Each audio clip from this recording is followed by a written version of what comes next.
What's going on, everyone? Welcome to episode 49. 49 of the Potty Mouth Podcast. I am always your host, Greg. We got a few things to get into today. I'm going to get out of your way. Big Wednesday plans for all my listeners and viewers. All 12 of you. I'm going to make some changes here. I will explain those probably tomorrow. So please, if you have been watching me, liking me, following me, you'll get more of me. I'm just going to do some changes. I'll get into that tomorrow. But, yeah, and then I'm going to, I keep saying this, I'm sticking to Tuesday, Thursday. I know it's Wednesday, but things with Vinny are, fluid, and I'm locking in Tuesday, Thursday. That's my plan. Again, unless there's a huge game on a Friday that I don't want to sit on for a weekend. So yeah, Tuesday, Thursday, I'm gonna come to you every week. That's my plan. I'm just trying to be consistent. Sorry if you guys are planning on that. I doubt it. There's only 12 of you. Like I said, it's a good joke. Yeah. Like, comment, share, subscribe, do what you got to do to get more of us. This is episode 49 of the Potty Mouths Podcast. Again, a few things to get into. We have a big retirement from a legend. And then we'll check in some college basketball. We'll check in on the pros, the basketball pros in the NBA, and then we'll get into a little NHL, a little Mets, a little baseball, a little pitching. Then I'm out of here. All right, so let's start. Big retirement, legend, top 5 ever, maybe, WNBA. Diana Taurasi hangs it up after 20 seasons. Diana Taurasi, 10,646 points in the WNBA. She's the only player to surpass the 10,000 mark in scoring. She was drafted number 1 overall in 2004. She won 3 NBA championships. She's a 5-time WNBA scoring champion and a 14-time All-WNBA selection. She was a league MVP in 2009, finals MVP in 2009 and 2014. She leads the WNBA in three-pointers made and also made all-time and also made in the playoffs, I believe, and with 215. Also, Olympic level, 6-time gold medalist. She has the most gold medals by a man or woman in a team sport at the Olympics. She is beyond great. She's a legend. She's a UConn legend, and she's cool as shit. If you ever watched her on, the women's Final Four, her, Sue Bird, they're hilarious. They just booze, watch the games, have some celebrities or some other athletes talk, and watch the games with them in like a side room, like a side room in the arena, which is cool. So they are there. She loves the sport. She's a trash talker. She's badass. She's funny. She's a legend. Great player. Yeah. So, shout out to Diana Taurasi, DT, getting your flowers. I was hoping she wouldn't do this. Obviously, when Sue and Sylvia Fowles and Sue Bird retired, I was like, there's no way she's gonna take any shine from them. That's her girl. And then Candace Parker made the announcement. I'm like, maybe DT will push one more year, because I wanted to see her in person. I saw Candace Parker. I saw Sue Bird play the Liberty, and I was hoping to see her, but I just never made it. So now I'm mad. But, or upset. Sucks. But yeah, she's just, she's the coolest. If you've ever seen her talk, she's funny. She doesn't care about much. And, but yeah, she announces her retirement from the WNBA, and, best of luck in whatever she does after this. I'm sure she's going to pop up all over ESPN and the women's game somehow. She's not afraid to say what's on her mind, and sometimes that's what you need on a broadcast or a telecast or something. So we'll see. All right, men's college basketball, going from one legend to another, the legend of the SEC in 2025.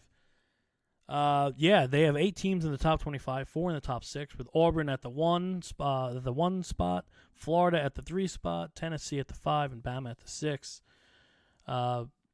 Duke and Houston are, infiltrating the top 6 too. So we'll see. Obviously, Auburn is the, cream of the crop there in the SEC, but tons of good teams. Missouri's ranked, Kentucky's ranked, Texas A&M is ranked, I believe 11 or 12, and then around 23, 24 is Mississippi State, and Missouri and Kentucky are in the teens, I believe, the mid-teens. So SEC's deep. They are looking to not cannibalize each other too much in the rankings, and they haven't done so that much. But we'll see when 20 time comes. We'll see if Barnes and Pearl and all these guys can lead the way and get a ring and pry it from UConn's dead hands. So we'll see. Hurley's been a firecracker this year. So we'll see what happens. And the one team in the SEC that has not really been shining, and people thought they might, is Arkansas with Calipari now. But we'll see. He's got to build that. Sometimes it can happen overnight. Sometimes you got to build. So we'll see what happens with the Razorbacks, and then we'll get into once tourney time comes and conference tourneys. Maybe I'll do like a little ACC breakdown or Big Ten breakdown or whatever. But so far so good for the SEC. We'll see how they fare when it matters most. And then to the pro hard court. Just we're gonna look at post trades, how these teams are doing, and the Heat and the Warriors made a very big trade. Draymond Green is feeling himself. He said that the Heat are going. It's the Heat. Draymond Green said the Warriors are going to win the NBA title now that they have Jimmy Butler, and they believe they can win every game now. And Jimmy, has that mentality, as you all know. So after that, the last 10, we'll go. We'll look at the last 10 games. We had the All-Star break in between, obviously. The Heat are 3-7 in their last 10. They are the 9 seed. They're pretty much locked there. Bulls aren't trying to really win, but the Bulls are the 10 seed, and then the Nets are not good. They have 21 wins, 36 losses, whatever. The Nets, I don't see the Nets going on a run here to really challenge anyone. But Golden State, flipped that record. They're 7-3 in their last 10. They've won 4 straight. They're 1 win. They're currently in the 8th seed. They are 1 win behind the 6th seed Clippers. So they're gaining momentum. They need their big man back. They have some injuries. The big man back. So Kuminga, Josh Kuminga, he's important for what they're trying to do on defense and rebounding. But so far so good in San Fran. And then the other big trade. Again, good on Luka. Forgot his name for a second. Good on Luka for buying out a parking lot so people can go to the game when he played the Mavericks for free. So good on Luka for doing something for the fans. Lakers are 8-2 in the last 10. They've won 3 straight. They are currently in the 4 seed in the West, which is impressive. Dallas is only 5-5. They've lost 2 in a row. They are in the 9 seed out West. All their big men are hurt. Everyone's out. AD, Gafford, and the kid from Duke, whose name escapes me. But and he's on my fantasy team. That's bad. Give me a second here. Derek Lively the second. Sorry. Yeah. So Lively's out too. So everyone's hurt. Everyone's hurt. They're trying to piece it all together with their guard play and the wings. They'll be, I won't say fine, but they'll be okay if Clay plays well, Kyrie's healthy, and they can get AD back on the court.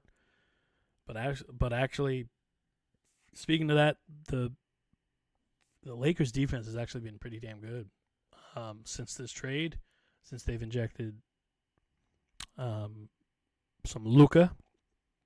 But we'll see when it goes to the 7-game series. That's what matters most is the playoffs, the matchups, the slower pace. You got to D up, and you got to make adjustments game to game. So we'll see how all that goes. I'm just giving an update on the trades and update on the Knicks. They cannot beat a good team, so they are pretenders. They're the 3rd seed, but there's a big gap, and they keep getting bent over by Cleveland and Boston, which is great to see.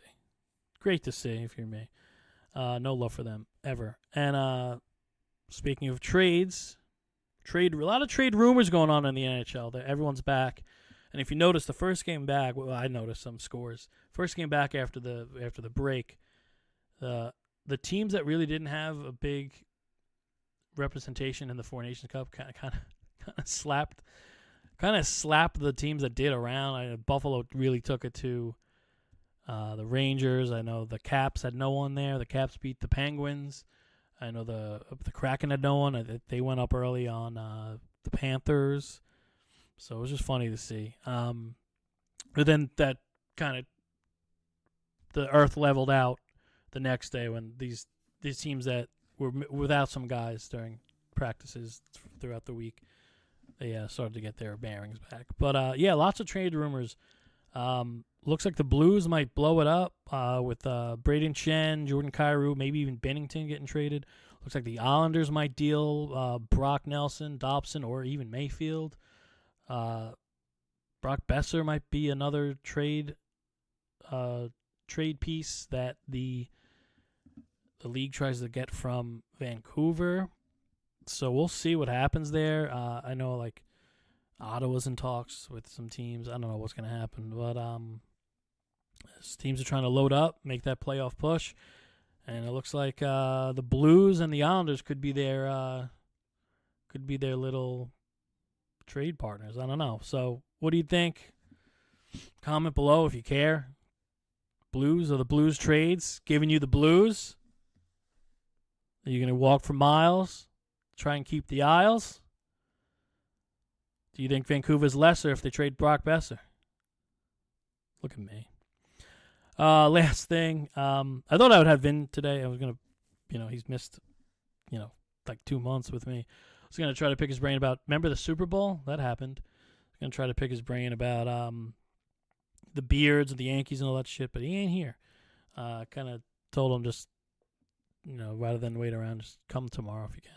So we'll see. We'll see if I have Vin back. But again, I am making a big change, big change. So I will let you tell him tomorrow. I got to talk to Vin about it.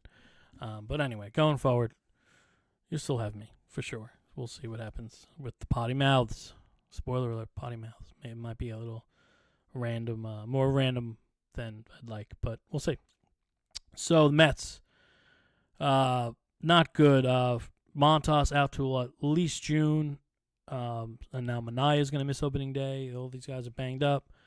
So what the Mets did not have last year, other than Senga, they did not have injuries to the staff, and it really showed. It really helped that even Severino stayed healthy, and they really pitched well. And Quintana, I'm going to talk about him. Quintana him and his representatives have said they would welcome a return to Citi Field. But there's Braden Shen for the YouTube audience. Forgot to throw him up there, looking all ready to take the face off, and believe that's Bennington behind him. Anyway, and then so yeah, the Mets have some issues with the staff and health, and now it's, do you sign Quintana? Do you just use what, I know the plan is to use what you have. They were going to go 6-man starter, but now you're going into your 7th and 8th guys. I don't love that. They're trying to protect Senga. Japanese pitchers pitch 1 day a week. They have their day a week. That's how they pitch over there. So I'm sure Senga might have been the Wednesday guy, and now he's got to do a 5-man when he comes to the States. But Mets are trying to protect their investment, try to keep these guys healthier. Also, you have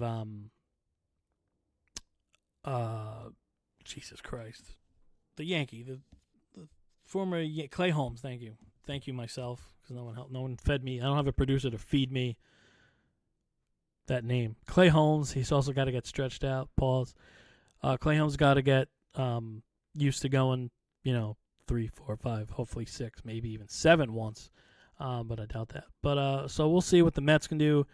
A couple options. You got to watch like the Reds, the Marlins. If they get out to a piss poor start, is Hunter Green available? Is Sandy Alcantara? I want to say Alcantara because that's how it's spelled. But Alcantara, is he available?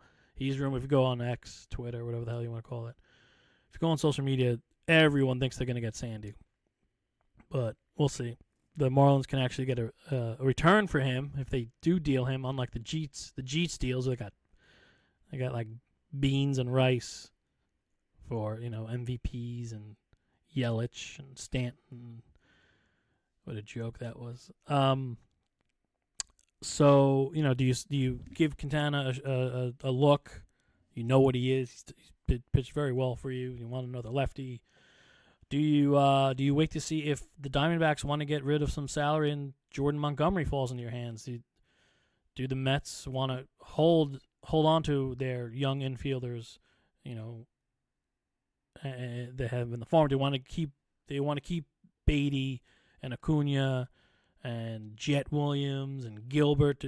Or do they think they need an ace type? Do they go get Cease if the Padres start out a little sluggish? Do you trade these big chips to try and win today? I wouldn't. I think the Mets are built for to last with Soto and Lindor's contract and possibly Vlad and Acuna if you can hold on to him.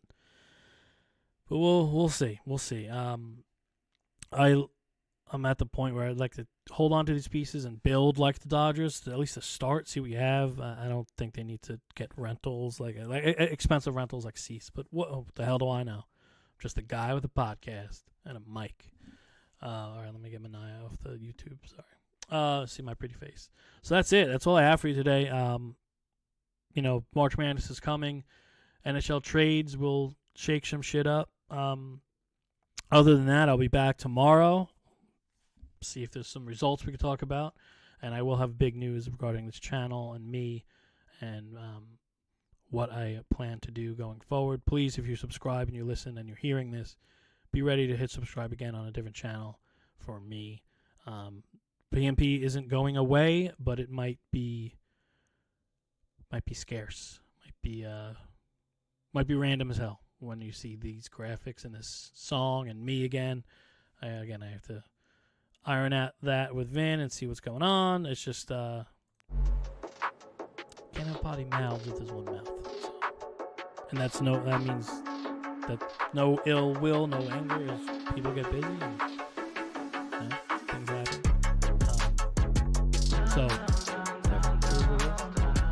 EMP episode 50 tomorrow. Like I said, I'm coming back tomorrow for you. And please like, share, subscribe, comment. Do what you got to do to get more of us.